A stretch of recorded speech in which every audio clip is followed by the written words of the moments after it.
Good Saturday morning to you.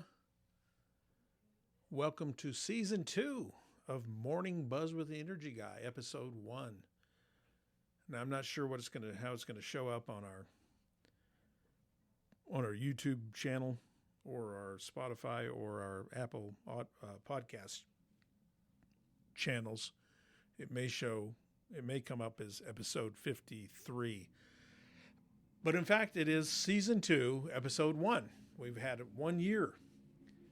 So we're start of our second year, 300 plus shows, including the radio show we did for 5 years, and then the podcast for the last year. So that's about 150 hours of content. That is a lot. Now, unfortunately, you can't listen to the old radio shows as they weren't archived. They were for a while.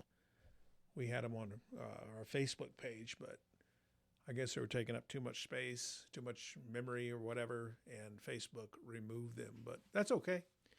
We're repeating, or I'm repeating a lot of what we talked about back during the radio program, the old radio days, Jason and I. But now it's little old me all by myself. And but when I've talked about this before, and I'll say it again, and I'll say it again, we learn as humans do through repetition. So I'll talk about things several times, and you may think to yourself, at some point you'll say, well, he sure repeats that a lot. But you know what I'm repeating, right? So you've learned it. So we're going to do a little bit of that today. But you can listen to the last year's worth of podcast, 52 of them, 53 today, by going to our Facebook page, Morning Buzz with the Energy Guy, or by searching Morning Buzz with the Energy Guy. There's not going to be a show or podcast that I don't do that. So just sit back, strap yourself in, and get ready. It may even happen again today. But you can find us on these platforms, YouTube, Spotify Podcast, or Apple Podcast. Remember to like us, comment, share if you can. I'm not sure, we might have comments turned off.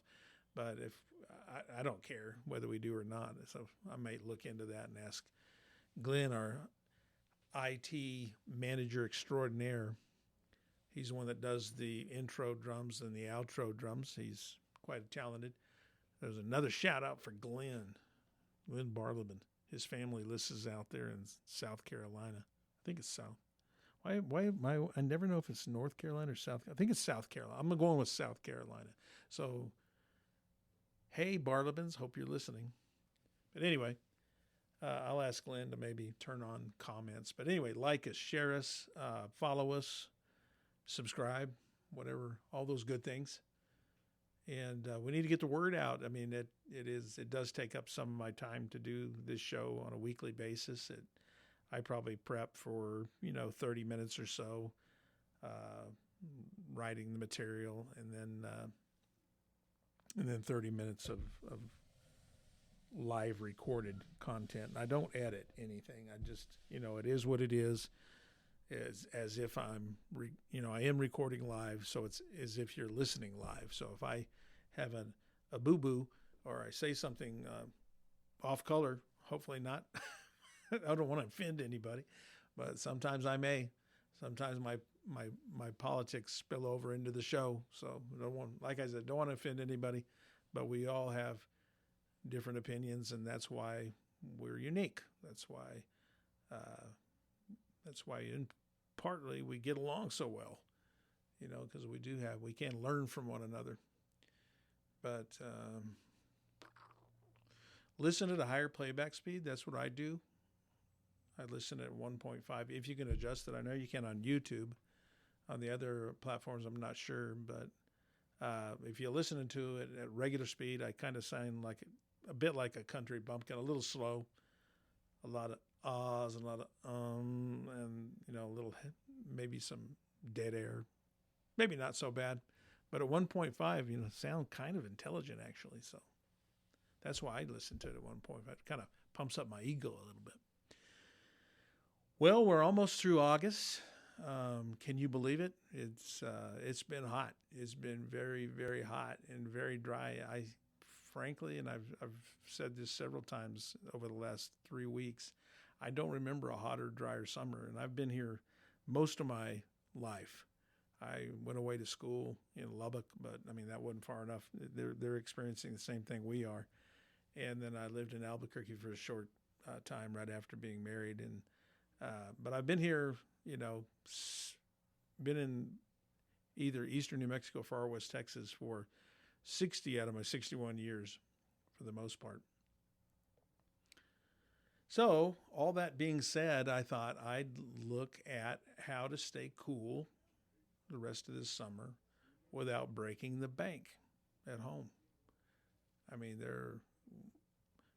there's stuff you can do for, well, we won't put dollar signs on anything today, but there's low cost, there's no cost. You just got to be smart. You got to listen to the show, and then not just listen, but actually put some of it in motion.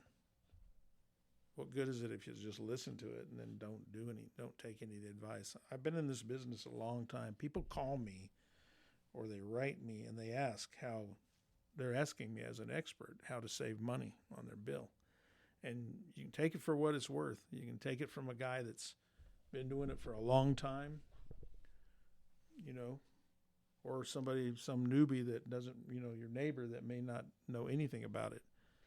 For me, I'm going to go to the guy that, does it for a living. And that's what I do. So I'm the energy guy. But let's go ahead and jump in. I don't think we're going to have kind of an abbreviated show today. We may make 30 minutes, but I did not do any research on this day in history. So sorry, we're going to miss out on that. But yeah, we've been dealing with repeated 100-degree days. And the trick is to cool your body and the rooms you're actually in, the ones you actually use, rather than trying to make the entire house cold all day long, right? Does that make sense?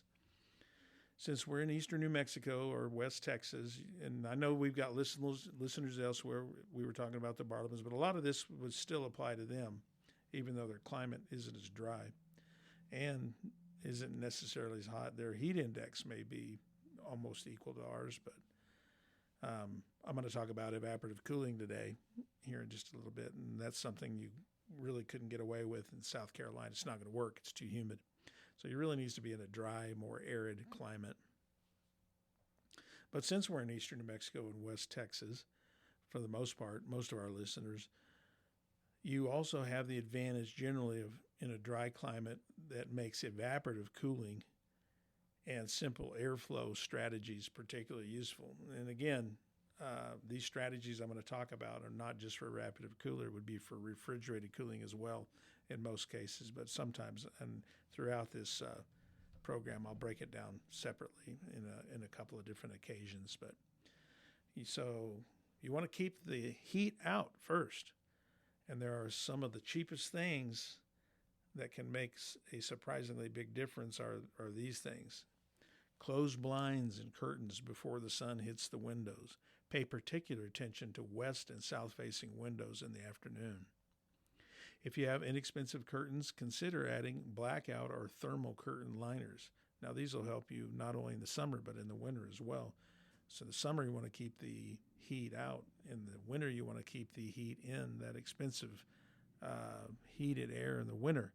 You don't want to have it leaking out, so those thermal curtains will be helpful there too. Plus, it helps the cool from coming in, or it might slow a draft down if your windows are drafty. But the key is that windows aren't getting direct sunlight leaking into through passive solar heating into your home in the summer. Now, in the winter, you want that. It's just the opposite. But we'll talk about that as we approach into fall. We'll start talking how to adjust some of these things and things you do routinely in your home to make it more comfortable. Don't open windows during the hottest part of the day, and I mean physically open them. Instead, open them in the early morning if the outside air is cooler. Then close everything up before the heat builds. If you want to, I can't recall which episode it is, and I talked about them a couple of different times, and I put a video on our YouTube page, no, on our Facebook page, excuse me, Morning Buzz with the Energy Guy, on whole home fans. I'm not going to talk about them today. Go back and listen to those programs, but the whole home fan is really cool, particularly as we get closer to fall. Those can be really, really useful and save you a ton of money on your climate control. Check the bottom of exterior doors. A cheap door sweep or weather stripping can stop a surprising amount of hot air from getting in. If you have an attic access panel, make sure that it is sealed. I highly recommend sealing gaps around doors, windows, and attic interior entries. On your attic too. Yes, properly sealed, but sometimes those are just like a piece of plyboard or sheetrock or something like that. You really need about 6 inches of fiberglass insulation on top of that, glued in place. And then you also need some kind of rubber seal around it so that when it lays down, it's going to not allow anything to get through one way or the other. And again, in the summertime, the heat is bearing down on your ceiling through your attic. And that's why you want your insulation to be at a good level. And you also want those attic entries sealed and insulated. Use fans strategically. Fans are one of the best bargains because they make you feel cooler without having to lower the thermostat. Ceiling fans should be turning counterclockwise in the summer. And if a fan is turning counterclockwise, that means, you're looking up at it and you just picture a clock. So it'd be going left to right if you're looking up at it. That's counterclockwise. And that will allow the air that's being blown to blow down a comfortable draft that you can feel. Now, in the wintertime, it's just the opposite. You want it to pull air through the middle of the room and then up the ceiling and pull that heated air down. Remember, heat rises down the sides of the wall and then back into the middle of the room. So you won't necessarily feel that draft. In the summertime, you want to feel the draft, right? Use a box or pedestal fan, like an oscillating fan in the room you're occupying rather than trying to cool the whole house. At night, if it's cooler outside, put a fan facing outward in a window to exhaust hot indoor air. I've done that. It makes sense, and it doesn't take a lot of electricity. So if you at night, if you open a window on the opposite side of the house, and you put now this is when you're trying to avoid using, say, refrigerated air, expensive cooling. But put that fan pushing air out, and it will pull all that heated, stale air out of your house, kind of like a whole home fan. If you go back and listen to that, it'll pull it all out and push it out the window to the outdoors. In the meantime, the window that's open, a crack on the opposite side of the house is pulling the cool air that had been cooled overnight through. And you were talking about temperatures, into the 60s.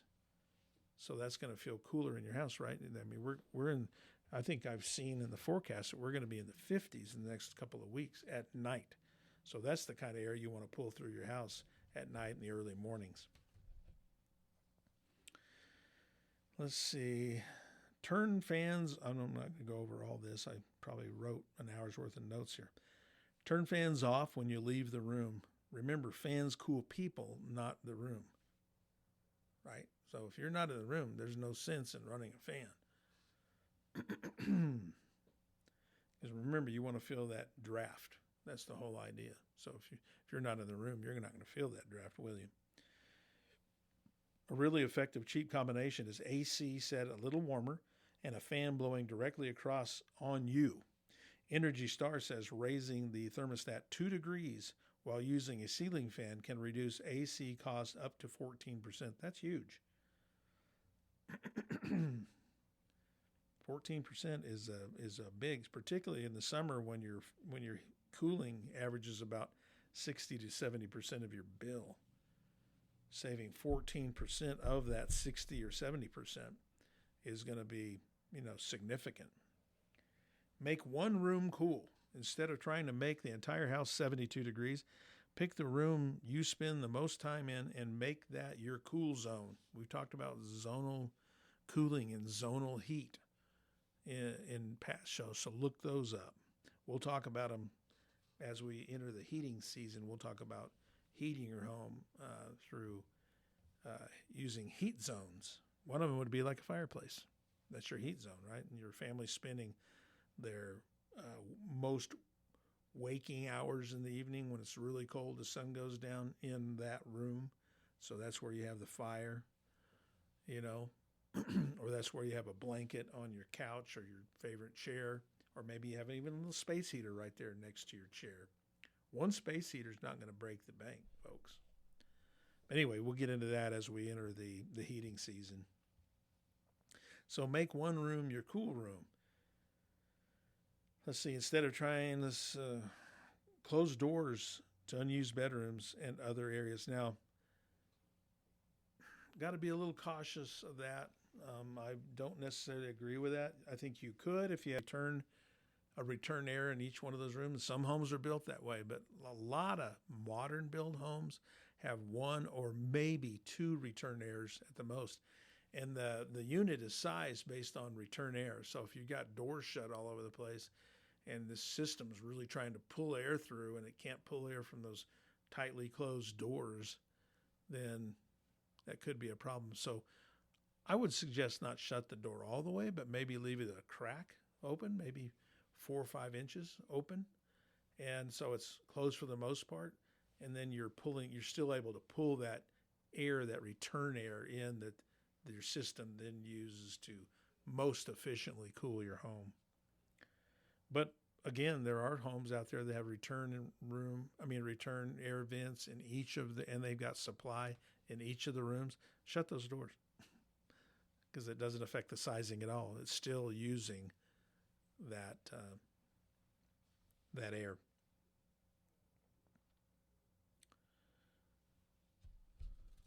Keep the blinds closed. Run the fan there. This is in your cool zone. If your thermostat is elsewhere, don't let a hot room dictate the temperature of your whole house. You can even spend the hottest 3 to 5 hours of the afternoon in that one room. That's your cool room. Don't fight the thermostat. If you have a refrigerated AC, try something like 78 degrees when you're home plus a fan. Now, 78 degrees has been my suggested setting for a long time. And it's not just mine, it's the Department of Energy. That's where I got it. I just didn't wake up some morning and say, how can I torture people? Suggest that they have a 78 degree summer setting in their house or 68 in the wintertime. Those numbers were formulated or designed to make us comfortable yet tolerable. Okay. Perhaps 80 to 82 degrees when you're away, assuming those temperatures are safe and tolerable for everyone in the house. Okay. You don't want to be taking care of the elderly. You don't want to overheat them or something like that. So you want to be careful and be mindful of that.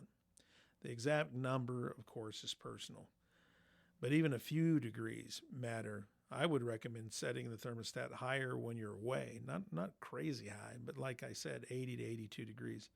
You're going to find that it's going to run less at 80 or 82 than it does at 78. And then it's only 2 or 3 degrees, 4 or 5 degrees different,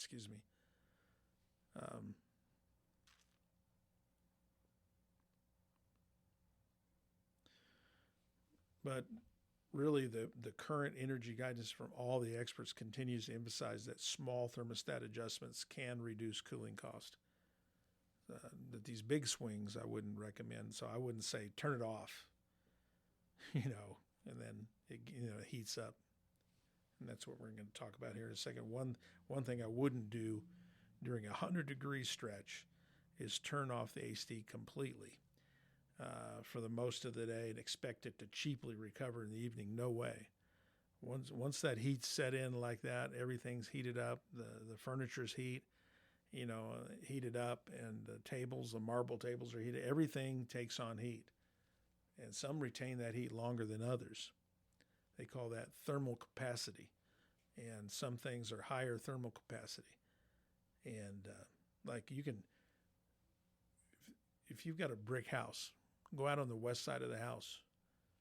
You could wake up early in the morning, say for whatever reason, 3 in the morning, you go out and touch that brick on the west side of the house, and it's going to be warm to touch. It won't have cooled off. It's because of that thermal capacity. The house can get really hot particularly if you try to turn it off, and the AC then has to work extremely hard, and you're still not going to get comfortable. We're 20 minutes out, 20 minutes after the hour, so we got about 9 more minutes. So I'm glad I chose not to have this day in history, because we would have gone over. Cool yourself instead of the whole house. This is some good stuff here, and it's all free. Every one of these suggestions is free. And it makes a lot of sense when you think about it. And you may say to yourself, this sounds ghetto, but hey, do you want to be a little ghetto, or do you want to have a high electric bill? I prefer being a little ghetto. But this is where you can save a lot. Number 1, take a cool or lukewarm shower in the afternoon, the heat of the day.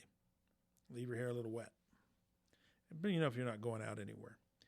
Keep a damp washcloth in the refrigerator and put it on your neck, wrist, or forehead. And then go freshen it up. Go when it dries up a little bit or starts to warm up, go put it under some cold water. Kind of like when you've got a fever. You want to put it on your forehead to keep your fever down a little bit, keep your brain from burning up.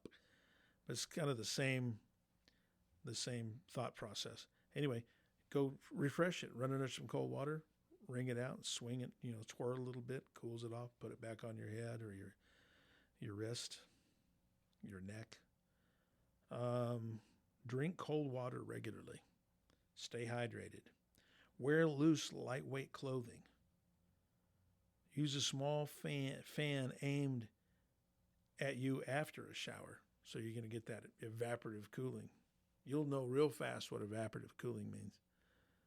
If you really want to know, take a little rubbing alcohol, and rub it on your hand, and notice how fast it gets cold, because the alcohol is evaporating very quickly. And when it does that, it'll cause your skin to be cold. And I'm not suggesting you use that. That would be an extreme case, I guess. You could do that. I know they've done that with children when they've got a fever, but water does the same thing, just a little slower to evaporate.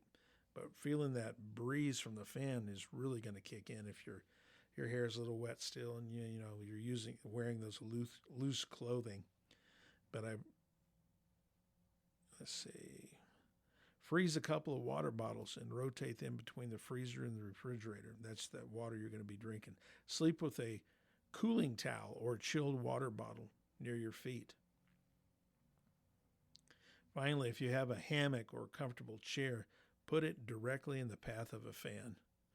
It might be easier to put the fan directly in the path of the chair. I don't know that anybody wants to move a chair to the fan. I think moving the fan to the chair would make more sense.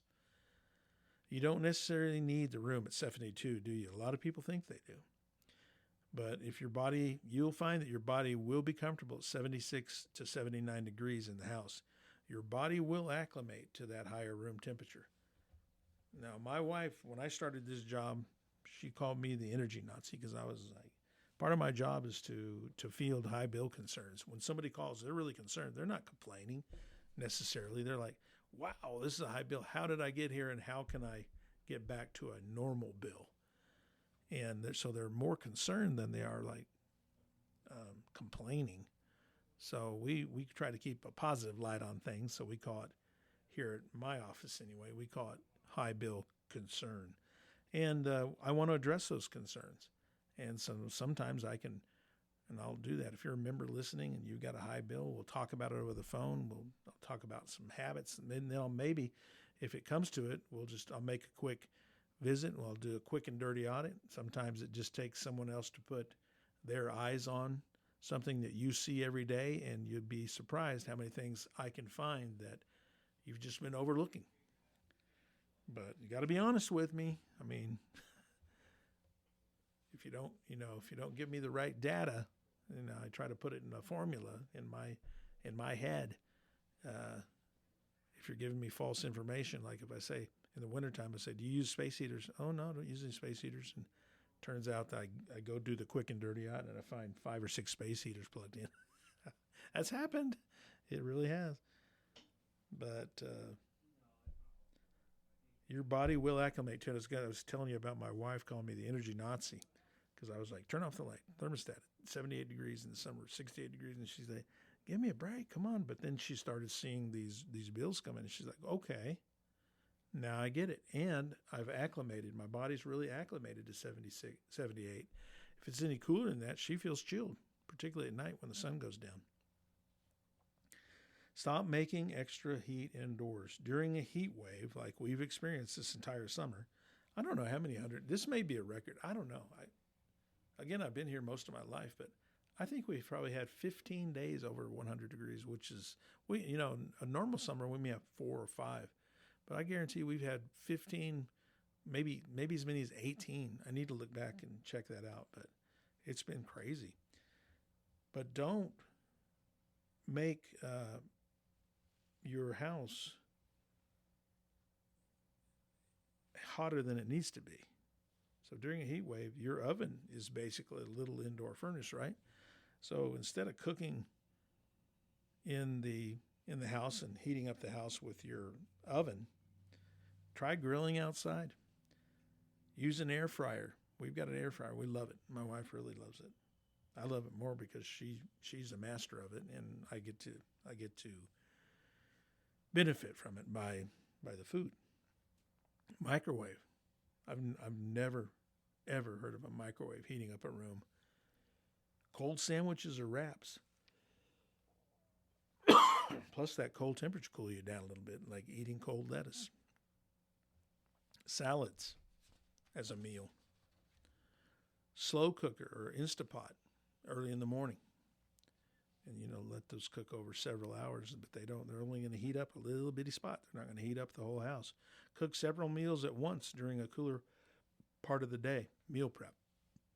And then just heat them up in the air fryer or the microwave. And the Department of Energy recommends avoiding the oven and shifting heat-producing activities away from the hottest part of the day.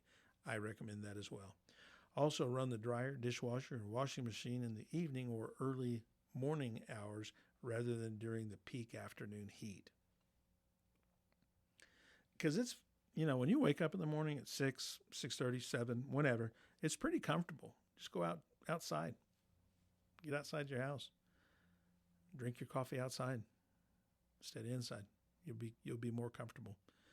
And you'd be more comfortable probably until 8:30 or 9 in the morning. Now do these things if you have AC. Let's see, do these AC things before spending money. Sorry about that. So if you have refrigerated air conditioning, check the filter. Have I said that before? Check the filter? I think I have. Probably a bunch of times.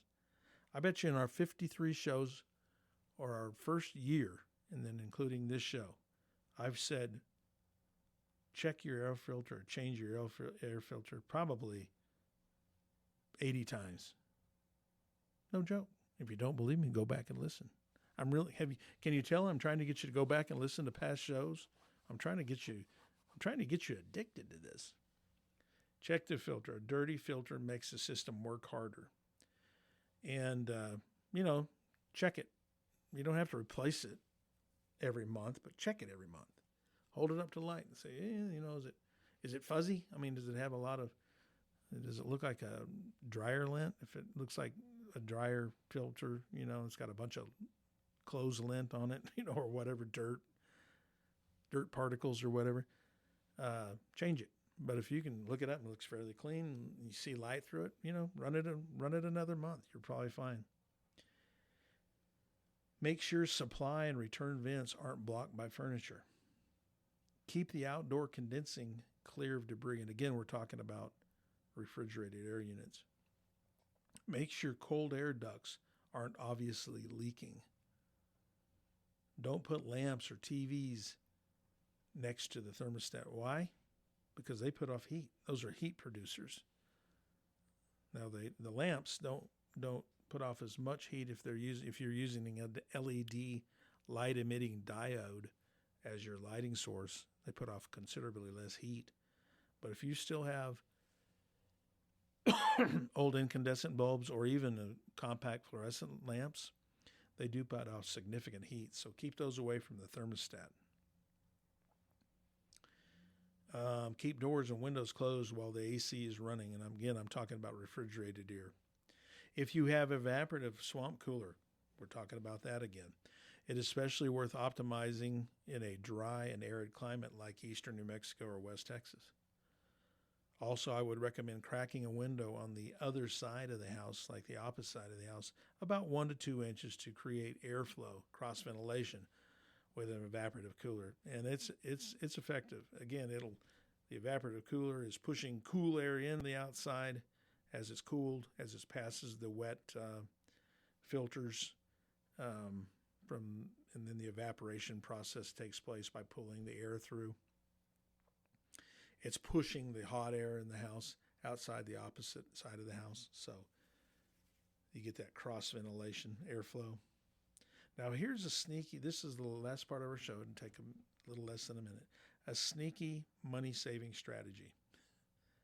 And you're a taxpayer, so you can do this. If your house becomes unbearable every afternoon, leave the house during the worst 3 to 5 hours rather than spending a fortune trying to keep it at a low temperature. For example, this is what I'm talking about being a taxpayer. The public library is an inexpensive, free place to spend part of your afternoon. You could run the AC at a higher setting while you're gone. And when you come home later, when the outdoor temperature has started dropping, you're going to be more comfortable.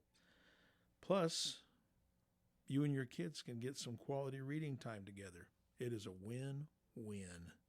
And remember, your taxpayer dollars are paying for that refrigerated air in the library, so why not take advantage of it?